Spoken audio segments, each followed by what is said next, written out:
Break के बाद स्वागत है। बढ़ते आगे। कांग्रेस ज्वाइन करने के बाद कन्हैया, हार्दिक और जिग्नेश बिहार आए और कांग्रेस ने आरजेडी से नाता तोड़ने का ऐलान कर दिया। साफ है कांग्रेस का ये दम और दंभ तीन चेहरों के बूते नजर आ रहा है। लेकिन सवाल है कि क्या इस तिकड़ी के सहारे बिखरी और टूटी कांग्रेस एकजुट हो पाएगी? क्या कांग्रेस को अपनी पुरानी जमीन वापस मिल पाएगी? क्या उपचुनाव में जीत मिलेगी? ये रिपोर्ट देखिए।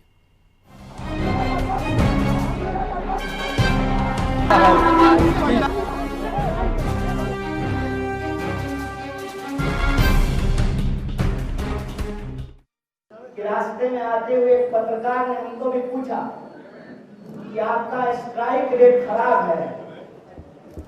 हम बोले कि अगर इस हिसाब से जोड़िएगा तो 40 में से एक सीट पूरे विपक्ष ने मिलकर के जीता है, वो कांग्रेस पार्टी ने जीता। आप स्ट्राइक रेट का हिसाब लगाइए। कांग्रेस में शामिल होने के बाद कन्हैया जब बिहार आए तो आते ही कुछ इस अंदाज में तेजस्वी यादव और आरजेडी को निशाने पर लिया। चुनाव में कांग्रेस के स्ट्राइक रेट पर आरजेडी बार बार सवाल उठाता रहा है, जिसका जवाब कन्हैया ने अपने भाषण की शुरुआत में ही दी। कन्हैया कुमार यही नहीं रुके। हाल ही में आरजेडी सांसद मनोज झा ने बिहार कांग्रेस प्रभारी भक्त चरणदास पर ड्राइंग रूम वाली राजनीति करने का आरोप लगाते हुए हमला किया था, जिसके जवाब में भी कन्हैया ने करारा पलटवार किया। हाँ, लेकिन इतना आग्रह आपसे पुनः करते हैं, प्रभार लेने से पहले, प्रभारी कहलाने से पहले थोड़ी बहुत यहाँ की समझ रखिए, राजनीति की समझ रखिए।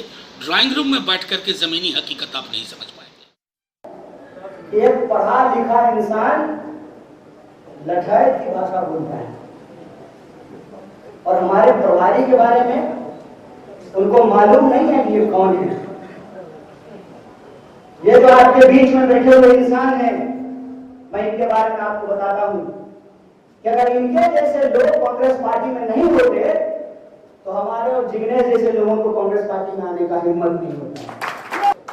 और ये जिनके प्रवक्ता इनके खिलाफ बोल रहे हैं, मैं उनसे कहता हूं कि अपने आका से जाकर के पूछिएगा ड्राइंग रूम में कि भक्त चरणदास कौन है, पूछिएगा उनको कि कौन है।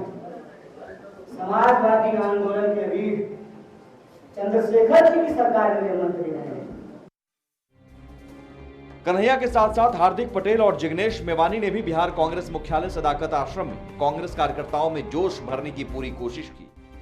शायद युवा तिकड़ी के इस जोश का ही नतीजा है कि कल तक जिस तेजस्वी यादव को सीएम उम्मीदवार घोषित कर आरजेडी के पीछे पीछे कांग्रेस चलने को तैयार थी, उस तेजस्वी और आरजेडी से अलग कांग्रेस उपचुनाव की दोनों सीटों पर अपने उम्मीदवार खड़े कर दिए। इसे तीन तिगाड़ा महागठबंधन का काम बिगाड़ा ही कहेंगे कि कन्हैया, हार्दिक और जिग्नेश की युवा तिकड़ी की बिहार में एंट्री होती है और आरजेडी से पूरी तरह नाता तोड़ने का सीधा ऐलान बिहार कांग्रेस प्रभारी भक्त चरणदास करते हुए अगला लोकसभा चुनाव अकेले दम पर लड़ने का दम भरते हैं। उनकी बातों में मैं कुछ कहना नहीं चाहता हूँ। वो क्या है, नहीं है, मैं क्या हूँ, ये सब जानते हैं।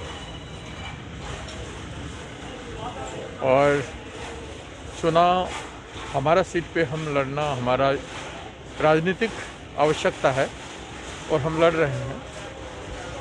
और उन्होंने गठबंधन को तोड़ा तो हम 2 सीट पे लड़ रहे हैं।